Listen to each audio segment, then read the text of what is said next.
ക്രിസ്തുദേവന്റെ പീഡാനുഭവ സ്മരണയിൽ ക്രൈസ്തവർ ഇന്ന് ദുഃഖവെള്ളി ആചരിക്കുന്നു. ദേവാലയങ്ങളിൽ പീഠാനുഭവ വായനകളും കുരിശിന്റെ വഴിയും ഉൾപ്പെടെ പ്രത്യേക പ്രാർത്ഥനകളും ചടങ്ങുകളും പുരോഗമിക്കുകയാണ്. റിപ്പോർട്ടിലേക്ക്.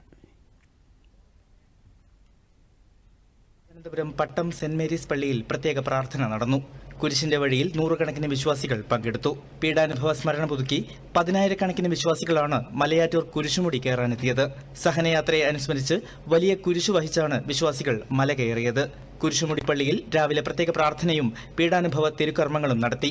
കോലഞ്ചേരി ക്വീൻ മേരീസ് കാതോലിക്ക പള്ളിയിൽ സീറോ മലബാർ സഭ major archbishop Mar Raphael Thattil തിരുക്കർമ്മങ്ങൾക്ക് കാർമ്മികത്വം വഹിച്ചു.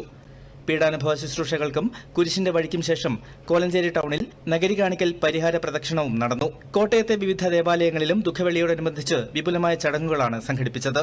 മാതൃ ഇടവകയായ വാഴൂർ സെന്റ് പീറ്റേഴ്സ് പള്ളിയിൽ മലങ്കര ഓർത്തഡോക്സ് സഭയുടെ പരമാധ്യക്ഷനും മലങ്കര മെത്രാപ്പൊലീത്തയുമായ പരിശുദ്ധ ബസേലിയോസ് മാർത്തോമ മാത്യൂസ് തൃതീയൻ കാതോലിക്ക ബാവ ദുഃഖവെള്ളി ശുശ്രൂഷകൾക്ക് മുഖ്യ കാർമ്മികത്വം വഹിച്ചു.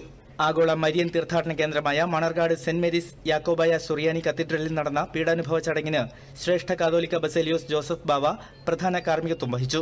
തൃശൂർ ലൂർദ് മെട്രോപൊളിറ്റൻ കത്തീഡ്രലിൽ തൃശൂർ അതിരൂപത മെത്രാപ്പൊലീത്ത മാർ ആൻഡ്രൂസ് താഴത്താണ് ദുഃഖവെള്ളി തിരുക്കർമ്മങ്ങൾക്ക് മുഖ്യ കാർമ്മികത്വം വഹിച്ചത്. കത്തീഡ്രൽ വികാരി റവറൻ ഫാദർ ജോസ് വെല്ലൂരാൻ, സഹവികാരിമാരായ reverend father Prijo Vadakkethala, reverend father Jismon Chemmannur എന്നിവർ സഹകാർമ്മികരായി.